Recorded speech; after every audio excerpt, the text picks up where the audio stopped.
Hi, friends. Welcome to another episode of That Sounds Fun. I'm your host, Annie F. Downs, and I am resting today because we had a wild weekend on the Here For You tour, but I am so happy to be here with you today via my voice, even if my body and my spirit are sleeping.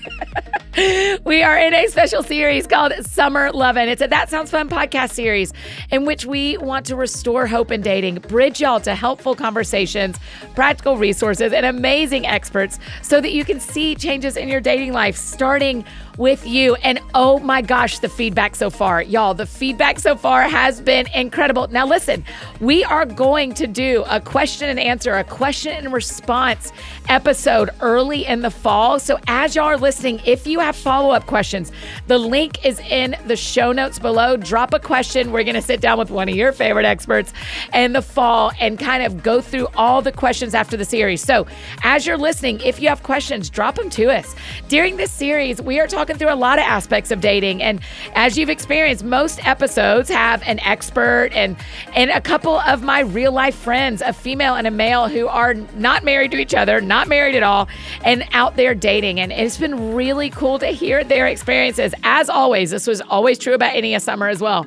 That's y'all's favorite part. It's hearing people that are just like us out there in the dating world, and I'm loving their stories as well. Of course, they don't represent everything about dating or every person's experience, but man, they've done a beautiful job and continue to today of sharing themselves and their stories. Again, this is not an all-in-one guide to every part of dating, but it's a jumping off point, hopefully for you as far as gaining some wisdom, gaining some conversation starters, and getting bridged to some experts and resources that I think you're really going to love. Before we dive into today's conversation, I got to tell you about one of our incredible sponsors. This episode is sponsored by BetterHelp. If you've been on the fence about starting therapy, BetterHelp is a great way to get started. We're big fans of therapy around here. It is literally one of the things you can leave work to go do and it not count against you is going to your counseling appointment. I think it's really important to prioritize time for it, no matter what season of life you're in. And this summer, consider giving therapy a try to help you find the balance that you need. They make it so easy at BetterHelp. Just go online, fill out a brief questionnaire. We love a quiz. They'll match you with a licensed therapist, and finding a therapist that is the right fit for you is so important. So you can switch therapists at any time for no additional charge. You're sure to be working with someone who is a good match because of that. Plus, your session can be done right from home. It's entirely online and designed to be convenient and flexible and fit in your schedule. If you're feeling pulled in a million different directions this summer, it's easy to get caught up in like, what do they need? What do they need? And never like pay attention to your own feelings. Therapy can give you the tools to do that, to help you understand what's going on in your life, to love others as you love yourself and keep supporting your people without leaving yourself behind. So find more balance with BetterHelp. Visit BetterHelp.com/thatsoundsfun today to get 10% off your first month. That's BetterHelp, HELP.com/thatsoundsfun. Okay, today on the show, listen, this is one of my favorite conversations we are having because it is one of the most requested from my staff and from my friends out there that are single and married. We got to talk about how to do friendship well. We have our summer loving expert, Jess Connolly here. You know Jess because she's been on the show a bunch of times, episode 58, 170, 303. Those are all linked in the show notes, so you can go listen to her.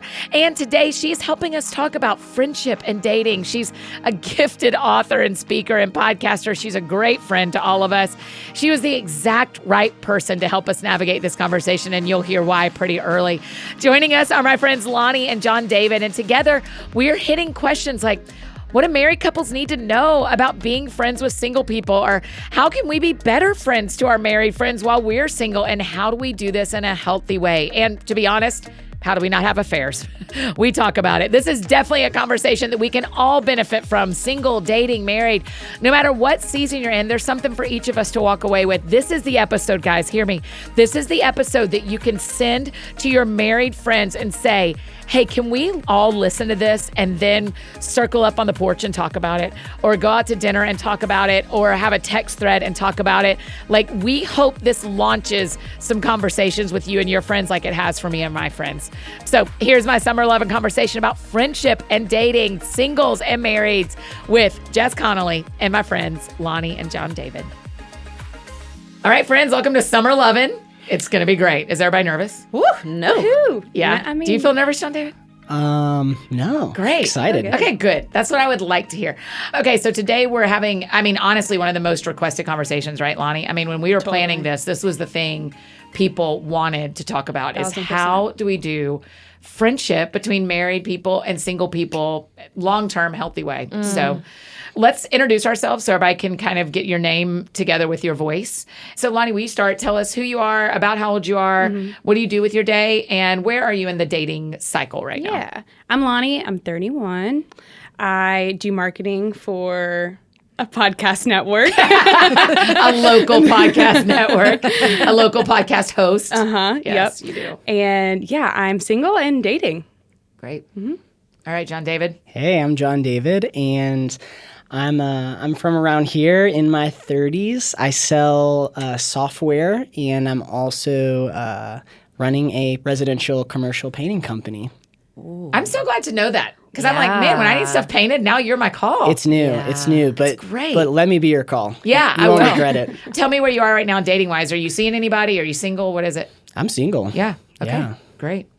Jess Connolly. Welcome back to That Sounds Fun. Oh, my favorite place to be. Man, what an honor. Thank you for flying to Nashville and Are you doing this kidding me? conversation. Of course. I told you this last night at dinner, but when we were dreaming this up, Lani said, could we get Jess Connolly on this episode? Literally, such a fun conversation. Thank you. So important. Yeah, I think so too. Okay, will you talk a little bit about what we talked about at dinner last night is how opposite your life and my life are in this. Yeah. Well, first of all, I am dating, but just the one man. For 20 years. For 20 years. My husband Nick and I have been married for 18 years. We did get married when we were children. Yeah. So, people say that, but I was 19 when we got married. And our life is very interesting. And I said, I think you and I are like a little yin and yang. Yeah. Because I perceive you're surrounded by a lot of married people Yes. and you do a lot of life with married people. And I am surrounded by a lot of single people. And I feel like my life almost looks, our rhythms and our recreation looks almost more single than married sometimes. Yeah. I wonder if that is really the big chasm is our life rhythms seem so different sometimes than my life rhythms feel so different than my friends who have 2 and 3 year olds. Yes. Yeah. And so that's what's interesting also, I will say about us, because we've been married for 18 years and because of our kids are older. So we're in a space in our life where we can have a little more like single-esque rhythms than people with toddlers. Oh, interesting. You know, our kids can stay home alone. So we can say like, sure, I'll meet you out at 9. Yeah. That's easier for me than meeting you at 9 a.m. Yeah. You know? I got so tickled last night because we left dinner and Nick and Jess were going to meet someone else at 8:45. And I was like, oh, I will be melatonined by 9:15. So we are not, even right now, I'm living the married person life and you're like the next stop, seeing a friend. Lani and John David, what are your lives like in this? Do you have more single friends, more married friends? Yeah, I feel like I have a good split. I'm kind of in that phase where I had a lot of friends get married off. Yeah. And we're kind of in that transitioning phase where it's like, how do we either make this work or we kind of enter into this like sort of more close but long distance friendship where we catch up every once in a while, and then building a lot of new friendships with people that are more at the pace of life that I'm at. Some of them are single. Most of them are single. Yeah. Yeah. When we met, you lived in a house full of single dudes, and now half of them are married. I'm good luck. They're marrying all. Yeah, you as the roommate are good luck. What about you, Lani? Yeah, I feel like it's a lot of both. I feel like I've been in a constant state of friends getting married, right? Yeah. Oh, yeah, you've been to weddings like every other weekend this year so far. Yeah, and I feel like that's never like ended. Like that has been ongoing my whole 20s. It feels like, at least. Yeah. And then a lot of my friends are beginning to have babies now and that are married. So I really feel like there's a balance in my life of both married friends and single friends. Yeah. Mm-hmm. Jess, can marrieds and singles be really good friends? Is that like a possibility you're seeing? I perceive yes. Yeah. I think it's one of those like, how much do we accept the premise of the question? I think the more we give space for attention here, the more we're going to see attention here. But the more we just assume, okay, we want similar things, we're running on on somewhat even similar paths, like toward abundance or healing or wholeness or a full life. I feel like, there's 1,000,001 connection points. But the more we make space for the premise, the more we make space for the tension, I think we're going to see it. Great sentence. Yeah, I'm interested, Lani, the difference. You and I are about a decade apart. And I am curious, Jess, you speak into this too, but I remember when my friends started getting married, it was kind of like, I just hang out. I was hanging out with him anyway because y'all were dating. So we're all still cool. Oh, now y'all have little kids, and now I'm 2 life places different than you. And this is hard. And then when people start, now a lot of my friends have upper elementary, middle, high schoolers, and it feels like we've come to the other side of the bell curve a little bit. But your friends are still getting married and have young kids, Do you feel that tension with your friends with young kids, that it's harder to see them?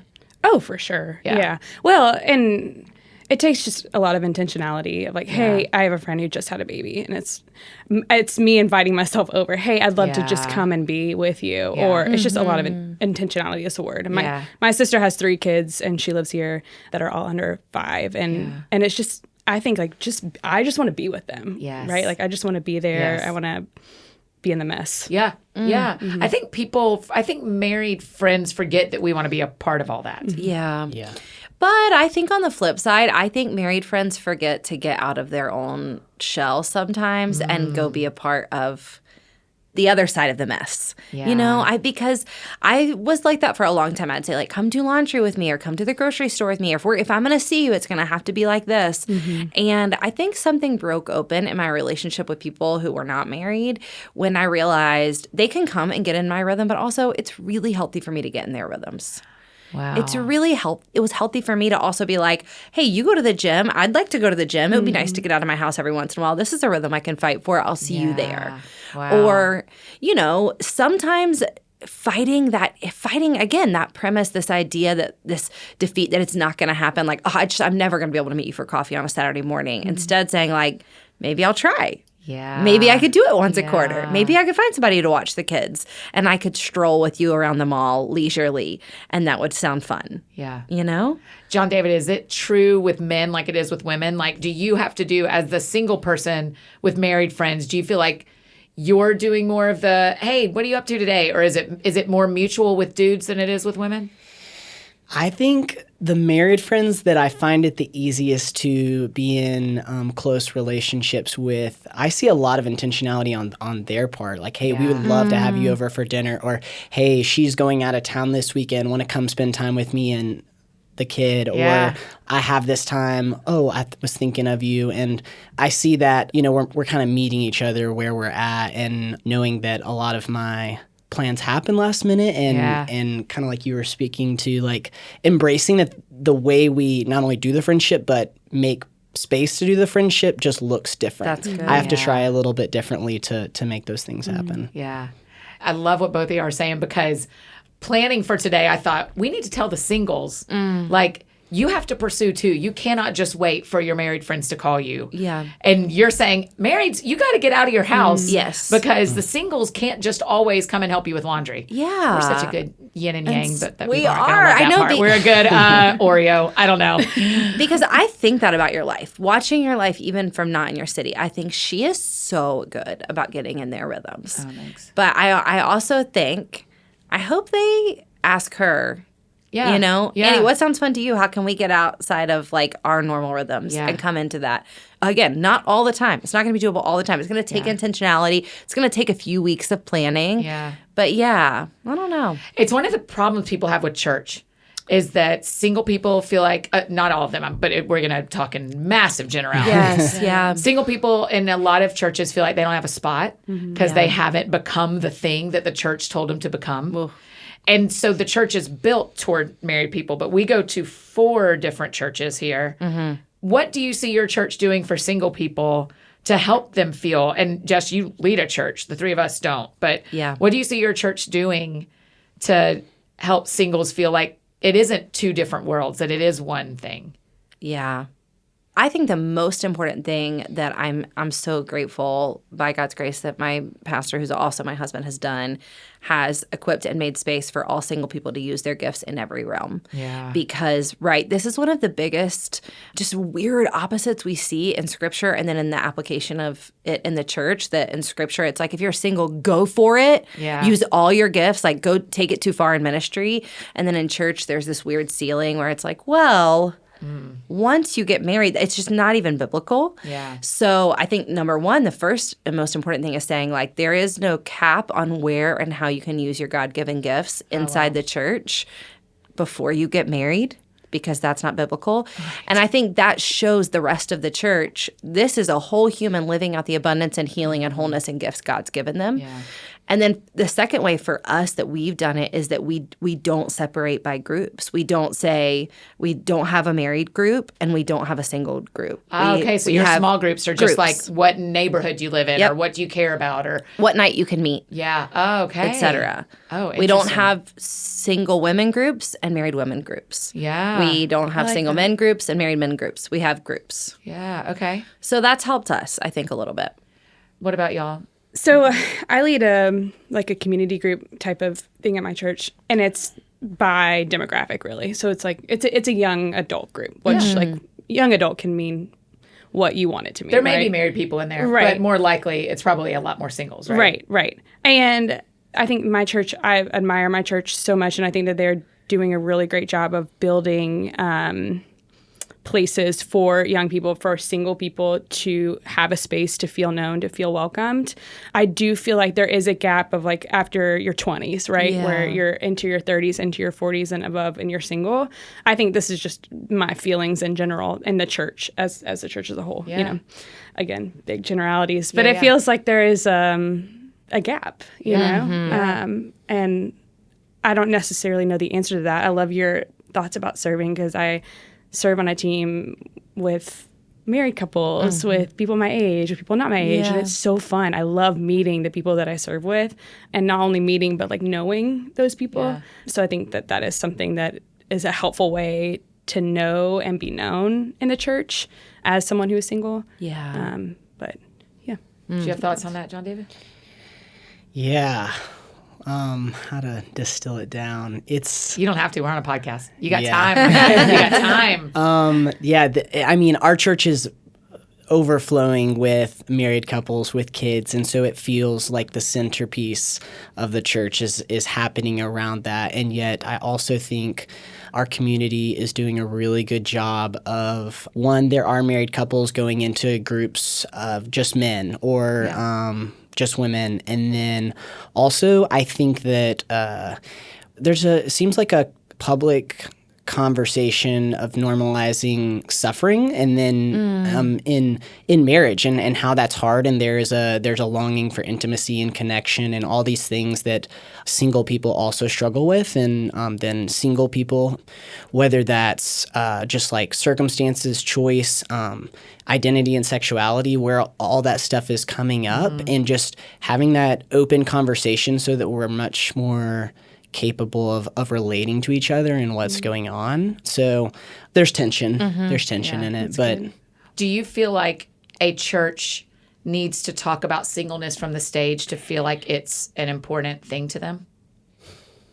I don't know. I have a fun counter question. Okay. Okay, mine is how important, and it's fun to get to ask you this, but how important would you say it is to having single people on your teaching team, even if they don't teach on singleness? Right. Doesn't because I've never taught on singleness at Crosspoint. Right. But I'm on the teaching team. Right. Yeah. I mean, I know both you and I would probably hesitate to say a church should do anything. Right. But that I feels don't like to should people in general. Yeah, but that feels like such a helpful I think invitation. seeing people that have different lives than you lead on stage, and seeing people that have the same life as you lead on stage, and whether that's teaching or worship or whatever, is really helpful. Yeah. I think that's true relationally and racially and demographically. I mean, like in every way, to see 100%. diversity represented in a church. I think it's also, when I visit a church or if I'm speaking somewhere and the whole worship team is 25, Right. I'm like, where's everyone else? Right. And so I even want to see diversity in the age of the people leading on stage. I don't want the one role to be someone who's old and every other role to be someone who's young. Yeah. I want to see diversity in age too. So It feels like a caught, not taught thing. yeah. Like you're catching the vision from seeing what's on the stage. Yeah. Because I wonder if there's a relational equity that grows between marrieds and singles if in the church it was modeled really well, which it sounds like in our churches there are times when it is being modeled well, but Yeah. because the people who are talking to us are saying this is hard for us. Yes. And a lot of the people talking to us believe what we believe. Yeah. So why is that? So it's interesting, this even like kind of the tension that I think is behind that is this idea that people don't understand what it's like for me. And I think we've got Everybody can feel that. Yes, we've got married people being like, that you have no idea. You think you're lonely? Wait till there's somebody in your house and they're not speaking to you. That's lonely. Right. You know? Wait till you have tension. That's lonely. But you've got single people saying like, you have no idea what this feels like for me. I think we all win as friends in general when we just say, tell me how this feels for you. Yes. Tell me what this is like for you. Yes. I'm curious. Describe it to me. Even I love, one of my favorite questions out of curiosity is just asking my single friends, tell me what your day's like. Yeah. I want, like, do you have coffee in the morning? What's your morning routine like? Yeah. Do you turn on the TV? I'm just curious. I want to know. I want to think about what I would do, you know? Right. What do you do at night? What's the Yeah. last thing you do? I don't know. I think it's so interesting. And so even just being curious about their life, I think fights this, like, you don't understand. And we don't have to wait for people to feel like that. We can say, tell me what it's like on both sides. Ditto. Yeah. Yeah. I think my friends who are married, who are super curious, are some of the best ones.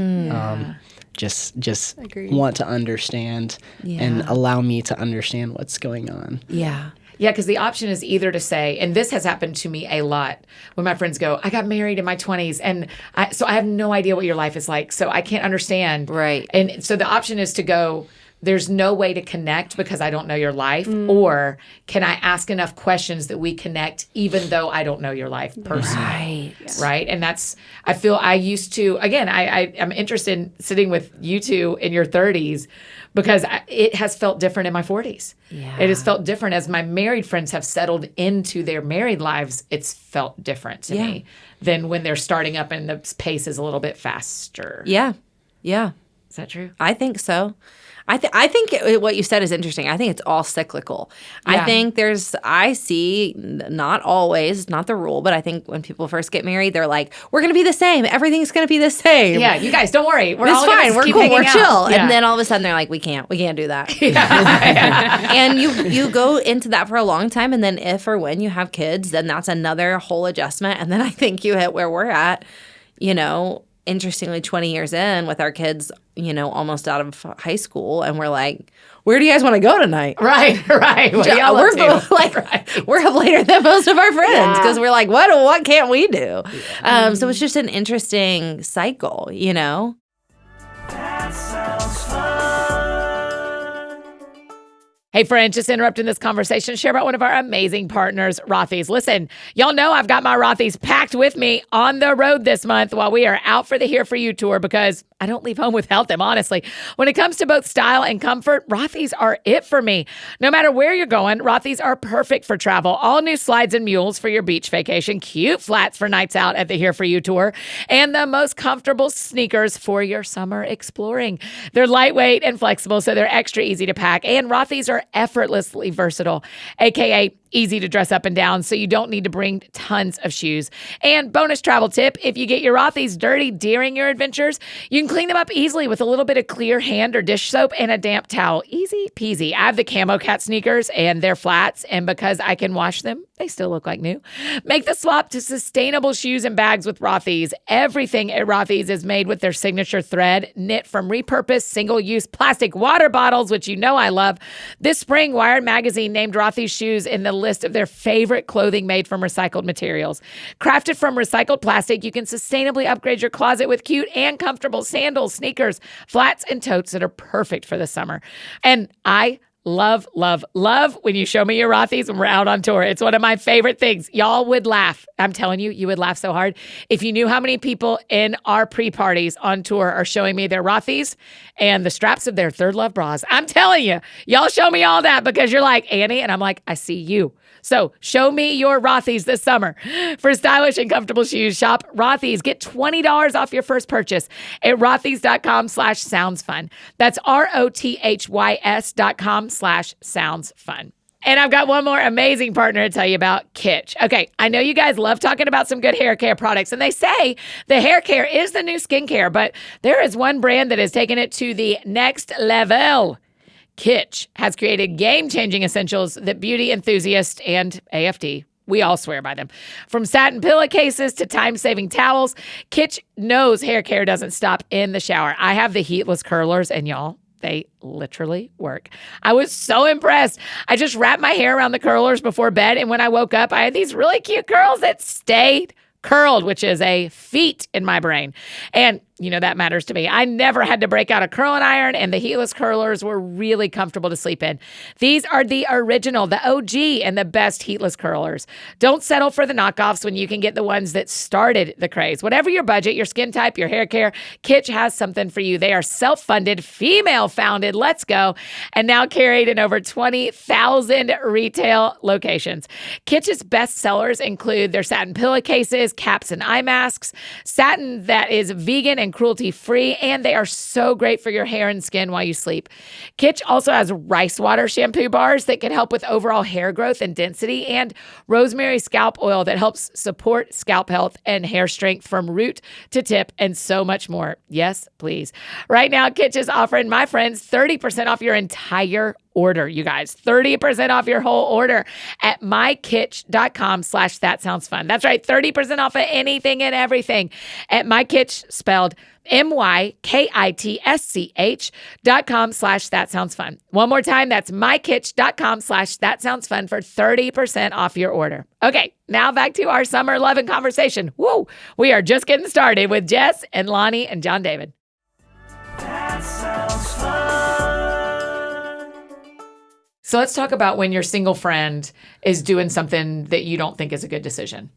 Or you're married. I mean, I guess it could be the other way too. Yeah. But very often it feels like when I know this from my life, but I've seen it in other people's lives, when I'm seeing someone that my married friends don't like. Yeah. How do they tell me? And how do, yes. Because often, whereas if Lani said, hey, I don't like that guy you're dating, I'm like, oh yeah, let's talk about it. Here's what I like and da-da-da. But if you say it as a married woman, sometimes it comes in like, hey, I've done this.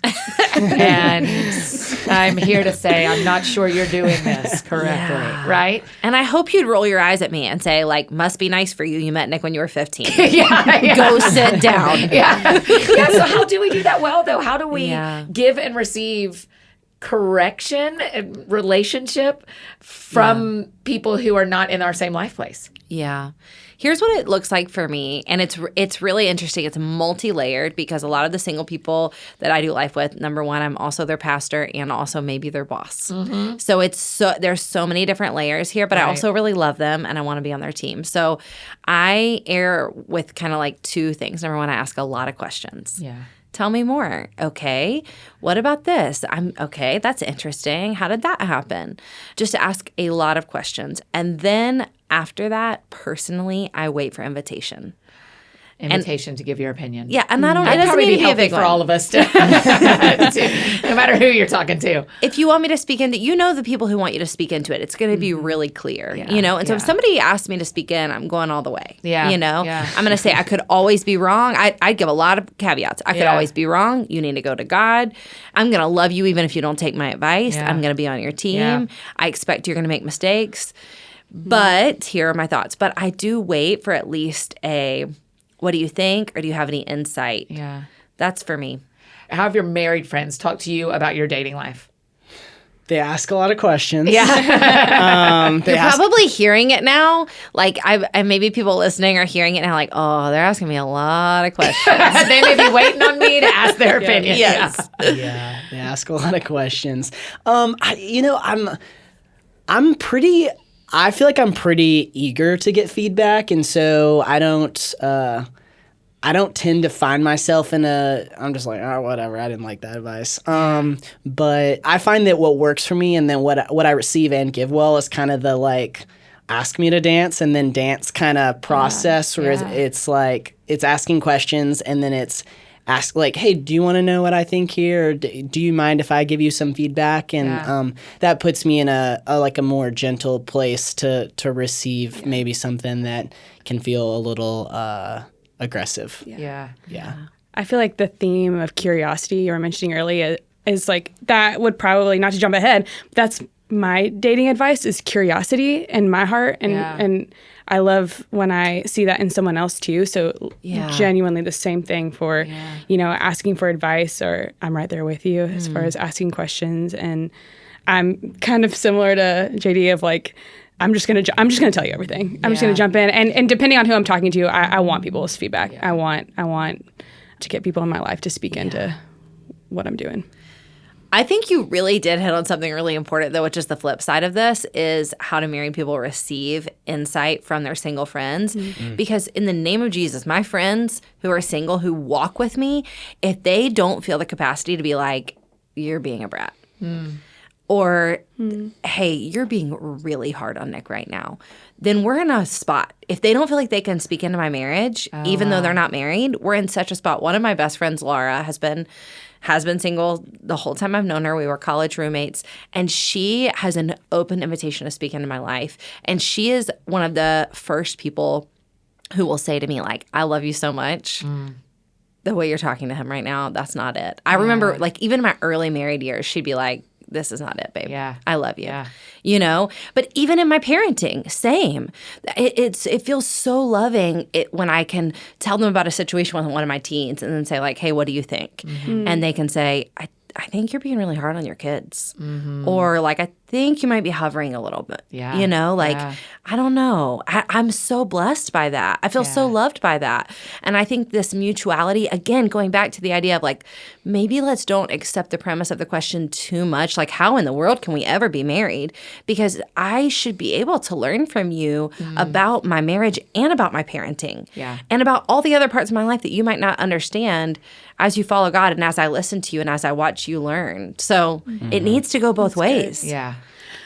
I don't know if I feel the freedom to speak into some of my married friends' life like that. Yeah, me too. With that authority, at least. Yeah. Maybe we need to do a better job of invitation then, as married people to say, what do you think?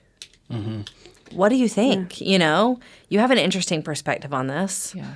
I feel that. Like, I'm not sure if I am qualified or if I really know what to, like, I haven't been there. So I was telling that to someone who's viewed with a lot of authority in our church, and he asked me about something about marriage. And I was like, I don't know. You tell me. You're the one who's married.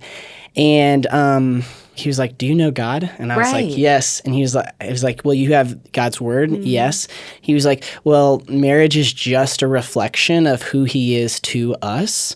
And so the more you get to know him, the more you should feel the freedom and authority to actually speak into these things, because we are in covenant relationship with God. And so that can teach us about giving advice or giving encouragement. That's wisdom. You know how to be compassionate. You know how to be kind. Right. You know how to be loving. You know how to be in communion. And that's what marriage is. It's being in communion. Yeah. You can speak into that. My friends who are dating that I'm really close with, I feel all the freedom, right? I'm like, oh, really? Did you really talk like that to him? Come on, Yeah. But when it turns into marriage, I'm like, oh, I feel myself pull back. Yeah. It's good. All right, let's flip it on its head for a second, because John David used to teach at a school where he was, my guess is, a lot of your friends and coworkers were wives. I am, in my preaching life, am surrounded by men who I am friends with, but they have wives. Your husband is surrounded by women who are single, and he is friends with them, and so are you. Yeah. How do we be healthy friends with, I have multiple friends that I was friends with the husband first. Yeah. So how do we do that well and not have affairs? If I'm just being direct, let's get into emotional or physical. You can get yourself in an accidental emotional affair in Jesus' so name. fast. Yeah. And so what do we do, Jess? How do we be friends with the opposite sex in a I think we can. I do in a too. healthy way, even if they're married, including the ones I don't want my friends to get married and I can no longer talk to their husbands. Yeah.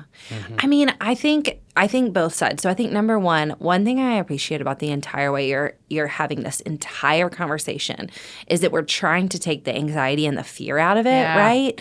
And I think for so long, so many of these conversations haven't been had because we're just approaching them with fear. Yes. But God isn't the author of fear. So let's come into it with abundance and hope. That's right.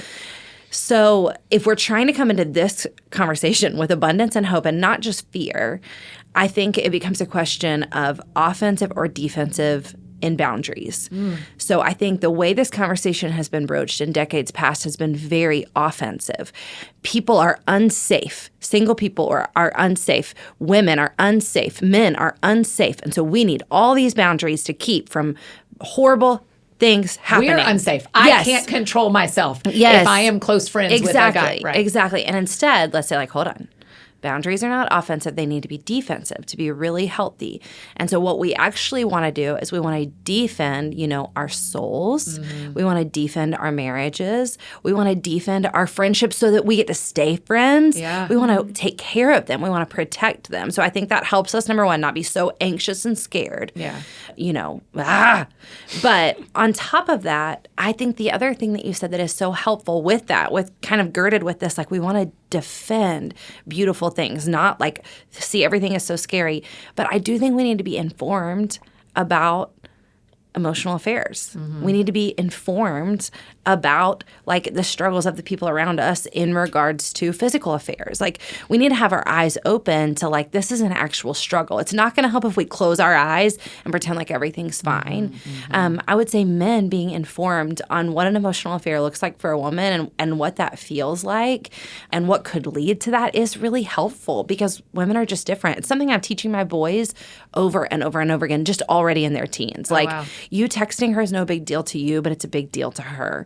So we're going to love her well and just pay attention to what we're doing, Can one person be in the emotional affair and not the other? Oh, gosh, yeah. 100%, I think so, too. 100%. Yeah. I would say that might be the majority of them. I was about to say, I think that's probably so my experience. I think that might be the majority of them. Yeah. But all that being said, I try to have that banner over it. What am I trying to defend in the most beautiful way? And I think then, like, where am I personally the most vulnerable? And where are the people around me personally the most vulnerable? So this is a very small example, and then I'll stop talking. My top way I receive love is encouragement, words of affirmation. And so I stay in a lot of conversation with Nick about you actually have to be the chief person cheering me on. Number one, that keeps us safe. That keeps you and I just healthy and open. But then I'm really open and honest with him when I have guy friends who are really affirming to me. And I just tell him immediately, like, this person is really affirming to me. Of course, do I think I'm going to have a full-blown affair in 2 weeks? No, I don't. Do I want to be honest with you that, like, if I push that button every day for 3 years that we might be in a situation? I do. Right. I do. I think if when I was feeling low, I started going to him for affirmation, which the first time it happens might not sound crazy. Right. Because it's just your friend.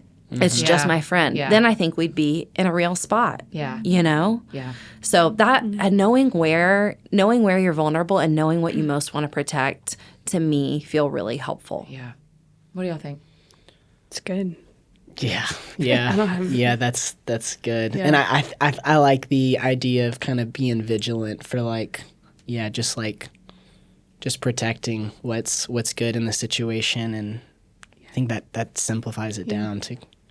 Yeah. So I have never been in a friendship with a wife where she said, we need to talk about your friendship with my husband. That has not happened, thank God, to my face. Yeah. There are all these reels right now of people going like, you don't know if you're the name that starts a fight in the married household. Ooh, and it's people being like real braggy. Have you seen those? No. And they're kind of like, you never know if you're the name. And I've been like, oh my gosh, I hope I've never been that name. No. But my question to you, John David, is have you ever had conversations with husbands? Have you ever had a buddy where you've ever had to have a conversation? Or have you, Lani, ever had a conversation with a wife about being friends with the husbands and proactively talked about boundaries? I have not. I haven't. Yeah. I feel like my friends want me to be they're like excited. Yeah, like, totally. Come My friends into our want life, me to be friends with both of them. Yeah. No, I err on the side of what Jess was saying of the anxious type. Yeah. And so if I even sense I'm like, okay, I'm good friends with him and her, if anything starts to relatively feel closer on one side, I just get away from it, which I need some of that peace in there. Yes. Will you give a little freedom to just give a little freedom that attraction may happen? I mean, that what he is saying is pay attention to yourself. Yeah. Right? I mean, everything works better in marriage, and I would assume in singleness when we open our eyes wide open to our proclivities. Yeah. You know what I'm saying? Nick and I always say, like, the first time you lie when you get married is when you do your vows.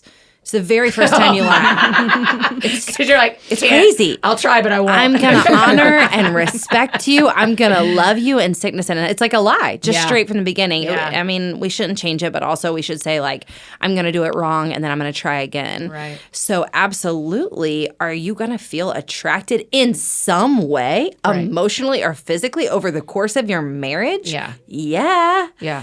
And you're going to handle it. Yeah. The best way you're going to handle it is by confessing it to God, maybe confessing it to your spouse. I would say that should be handled with care, because you don't want to like create more of a problem where there is. Because if you're talking about it with God, and even just yourself, even just being like, oh, interesting, that was there. Let me watch that, you know, then you're going to be in such a better spot. But I will say I have had conversations with Nick. Yeah. Where I've said, I would love for you to be cautious with this person. Yes. And it's never because I think there's something wrong with them. It's never because I think they're like some Jezebel out to get my husband. It's never that. Right. I think we always do better when we hope the best in people and assume like that's not happening. But it usually for me has to do with like, I don't know that person necessarily understands boundaries, and it would just make me feel better. Yeah. You know, no big deal. Yeah. And then the boundary creates the space for a healthier relationship to happen. And so all that being said, like going back to your first question, can we be friends? Can we be friends with men and women and single and married? Yes. And I think what you live out so well, Annie, and what I know you and I both feel is the renewal of the American church and just the American faith in Jesus in America is going to come with men and women working together and being in relationship 100%. together. It is not going to come with us siphoning one or the other off to the side. Yeah, that's it's right. going to come with us working together in our churches, in our cities, in our communities. And it has to happen for us to experience renewal.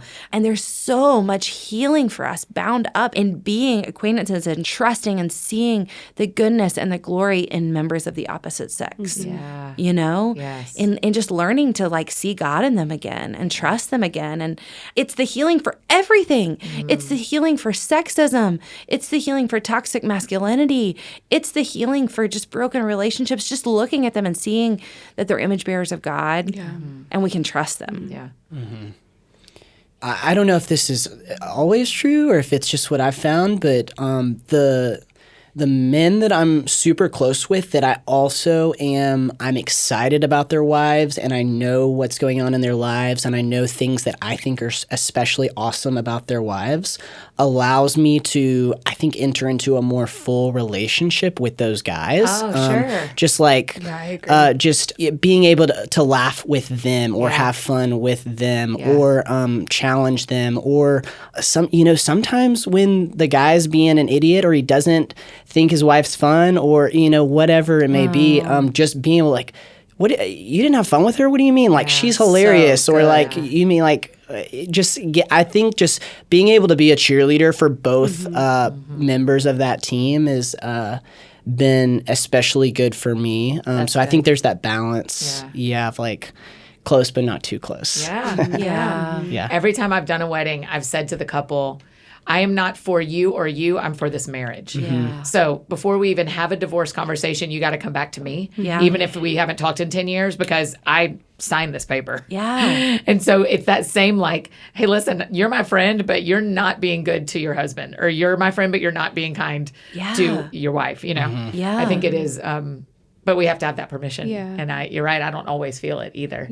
So.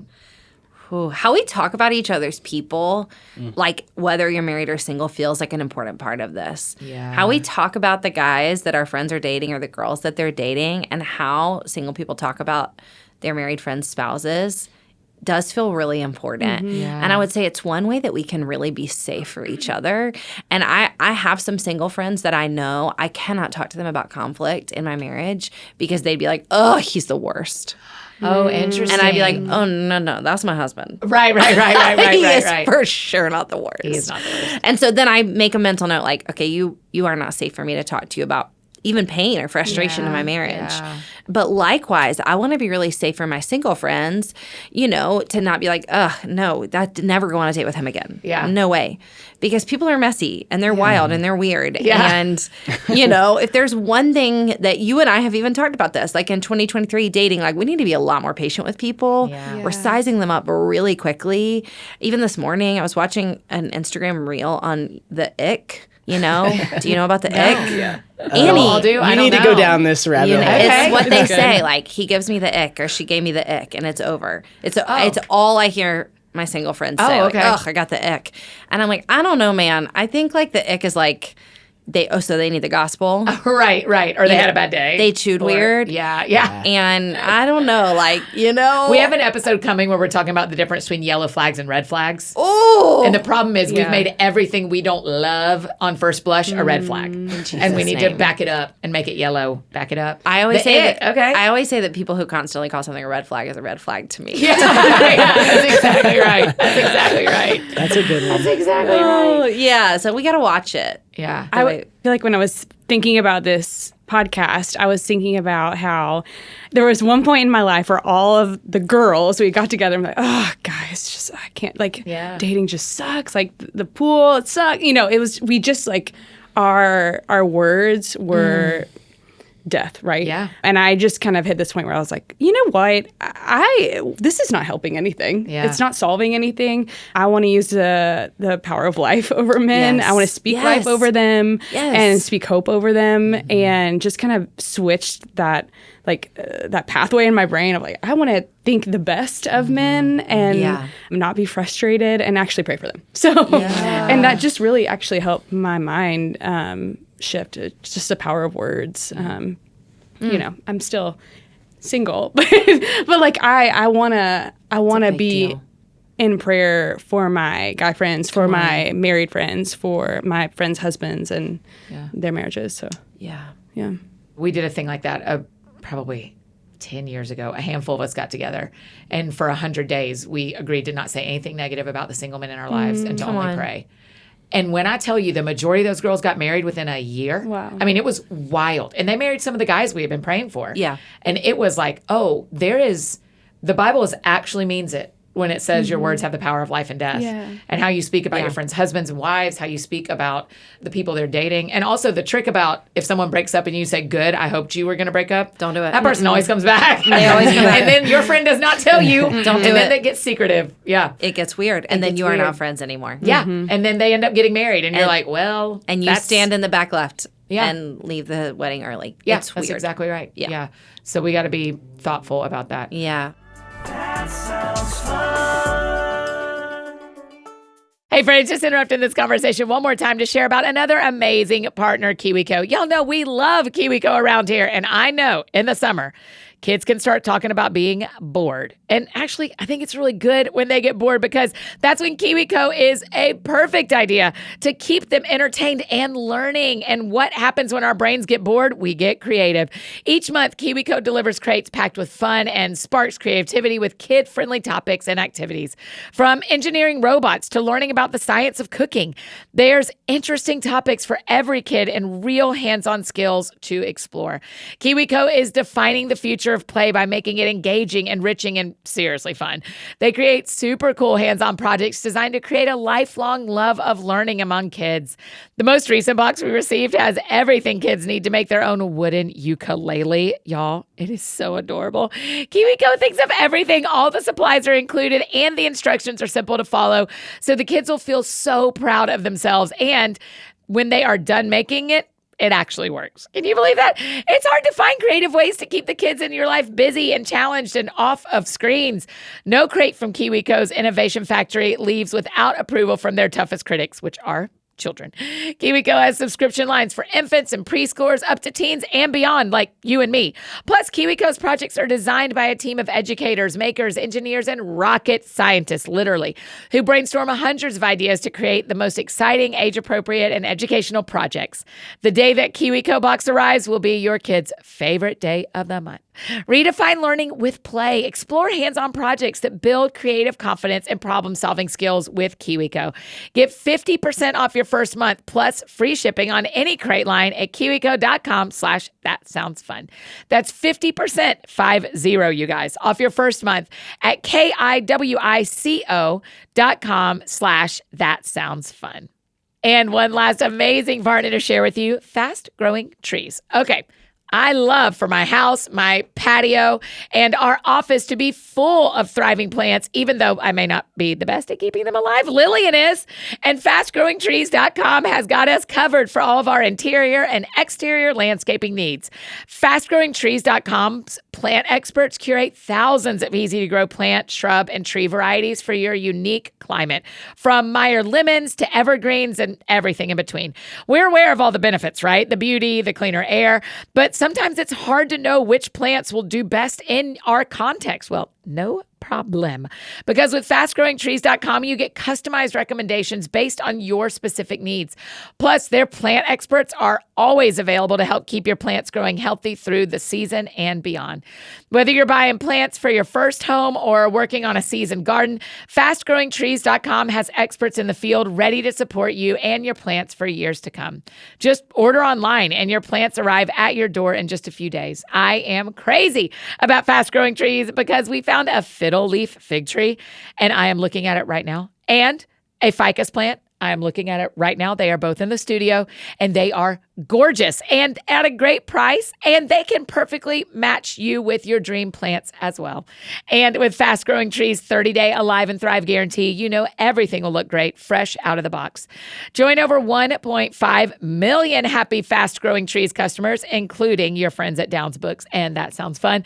Go now to fastgrowingtrees.com/thatsoundsfun to get 15% off your entire order. Get 15% off at fastgrowingtrees.com/thatsoundsfun. And don't forget, all the links you may ever need are in the show notes below, to the Q&A, to our AFD Week in Review email that goes out every Friday with lots of fun stuff in it, to all of these links to these partners that you hear about.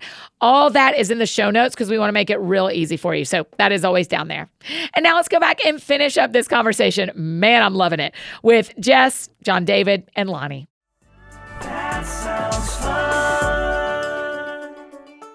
I don't know how this fits in this conversation necessarily, but Give it a roll. I think just inviting vulnerability and grace into friendship. And I think whenever you invite vulnerability and offer vulnerability and grace over people, like, you just see it invited back to you through those friendships. I feel like I've seen that over and over again in my friendships. When I offer myself, they feel the freedom and the desire to offer themselves as well, you know? And I feel like that's how the Holy Spirit speaks sometimes to me too, you know? Yeah.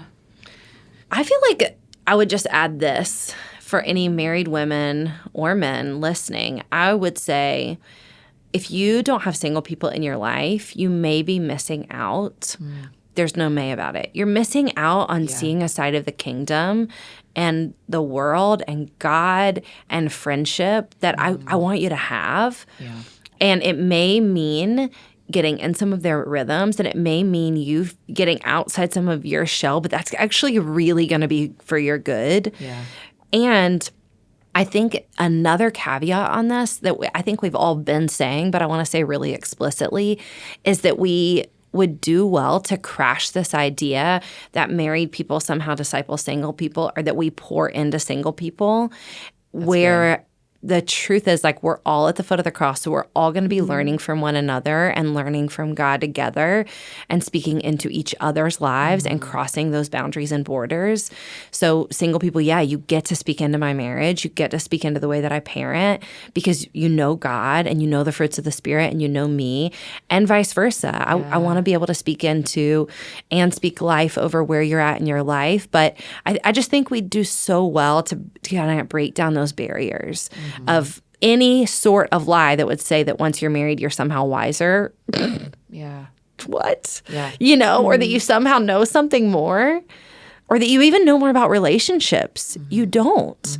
We don't. We still need to be learning. And so, yeah, I just would want to speak that over both sides. Yeah. We're missing out if we don't. We are missing out if we don't have friends in other seasons. Yeah, that's what I was going to say. The same is true for single people. If you Yeah. are only friends with single people, then you are missing out. Yeah. You're missing out on I also wonder, this is just me wondering in front of us. I also wonder if some of the proclivity to not get married for people in their 20s and 30s is they aren't close enough to marrieds to desire it. To see how sweet it They're can just be. all with their bros or Yeah. all with their girlfriends. And so Yeah. they're like, we're having a great life. And then you blink and it's been a decade. Yeah. And you're like, man, I'm settled. I'm fine. I'm in this versus people who are in mixed community and going like, oh, I'd love that. I don't want that. I would really like that. I do not want that, you know? Yeah. And getting to experience it a little bit differently. Yeah. How does it look? Y'all probably have divorced friends in your life. I do too. What does it look like for our friends who are divorced or single again Yeah. through other ways that like their spouses passed away? Yeah. So now their whole crew was their married crew, but now they're not married anymore. Well, you and I used this analogy last night. I was telling you, like, I love the analogy of I feel like our friends are like a seed. And when they get married or when they have kids, you don't know what kind of plant they are. And you have to kind of wait. You have to kind of wait to see, like, oh, interesting. I didn't know you were a broccoli marriage. Yeah. Or I didn't know that you were like a dandelion kind of mom. That's so Yeah. interesting. Like, I knew you as this other thing, but I didn't know what you were going to be like. And I think the same is true for married again. Yeah. Post-divorce or death. I think it's so interesting to let people grow into something new and give them space to do that.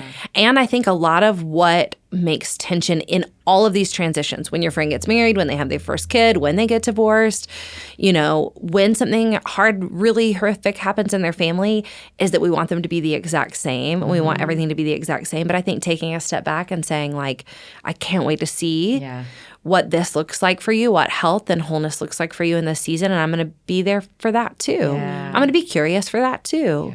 You know, I hope we'd give each other in all of those seasons just the space to say, like, interesting, you were that seed all along. Okay. That's really good.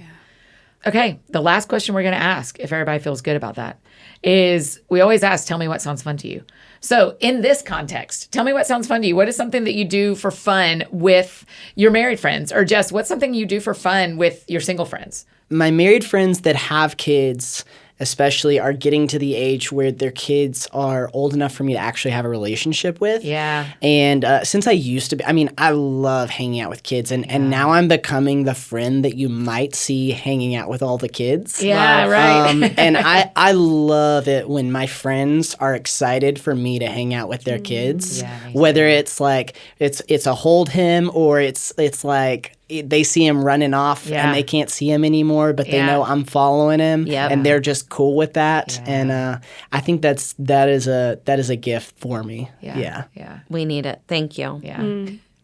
Lani? Yeah, I feel like my favorite thing about my married friends is their kids. Yeah. You know, I love playing with my kids. I have 5 nieces and 1 nephew. Yeah. And the ability to just be in their life and talk to them about, and like, I love being that safe place for them where they can, you know, talk about Jesus, talk about whatever they want to talk about, and have a sleepover with their fun aunt. So that's my favorite. Yeah. I love it. What was your other answer of what sounded fun to you? I mean, like traveling to Portugal and, you know, like Jess is adventuring. literally going to Portugal. I am too. When? In July. Going in June. Oh my God. Oh my gosh, y'all should like leave notes for each other. Yeah, we should. I love it. Jess, tell me what sounds fun to you with your people. Yeah, you know, one thing that I've been trying to work on this last year that is actually really fun is celebrating my single friends before they get married. So like, hey, we're not going to wait for you to have a bachelorette party. We're not going to wait for whatever we think is coming or maybe not coming. Like, we're going to take it too far for your birthday. Or just when you get a raise or when you make it through a particularly hard season. And that is actually so fun. It's really fun. Yeah.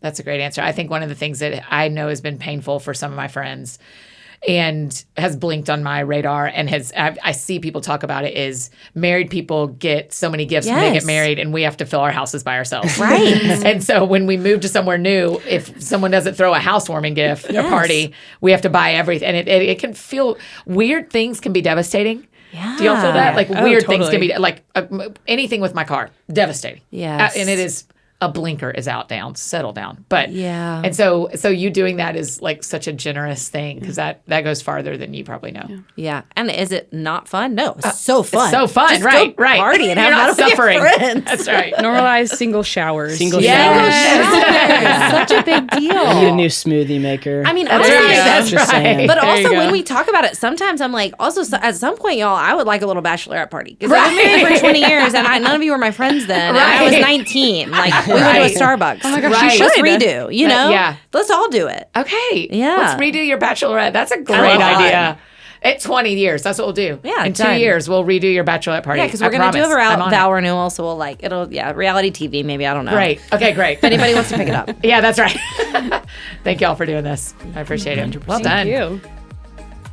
Oh, you guys, aren't they the best? Okay, listen, I know. So much wisdom from Lani, so much wisdom from John David, and of course, Jess Connolly. Be sure you're following Jess on Instagram. Tell her thank you for being here for this series. And for a full list of all the resources and Instagram handles from our Summer Lovin' experts, go to anniefdowns.com/dating. Make sure and follow along for the rest of Summer Lovin' so you get to hear the whole experience. And this week, woohoo! Here we go. Coming up next on Thursday is our sex episode. So we got a lot to talk about. Again, if you have follow-up questions after listening, drop your questions in the link in the show notes. We're going to be doing that Q&A episode in the fall. Share this one with your friends. Invite your single friends to join us along this journey. They can catch up on the episodes they've missed and jump in with us today on friendship and on Thursday when we're talking about sex. If you need anything else from me, you know I'm embarrassingly easy to find. Annie F. Downs on Instagram, Twitter, Facebook. Well, not today because I am resting today, but we are about to jump on the road again for the Here For You tour. On Wednesday, we are in Charlotte, and on Thursday on 615, it's a hometown show. Well, kind of, down in Franklin in the 615 area code. We are back here, and then we head out on Friday and Saturday. Come on out, you guys. Listen, it is not too late to grab a ticket. Just head to hereforyoutour.com. We have got a seat for you. And I think that's it for me today, friends. Go out or stay home. Do something that sounds fun to you, and I'll do the same. Today, I get to go on walks with two of my friends, and that is one of my favorite things to do on my Sabbath resting day is to meet up with friends on walks. And so can't wait to see my two girlfriends this morning and this afternoon. Y'all have a great week. We'll see you back here on Thursday for our conversation about sex and dating with Kate and JJ Tomlin. We're going there, everybody. We'll see you on Thursday.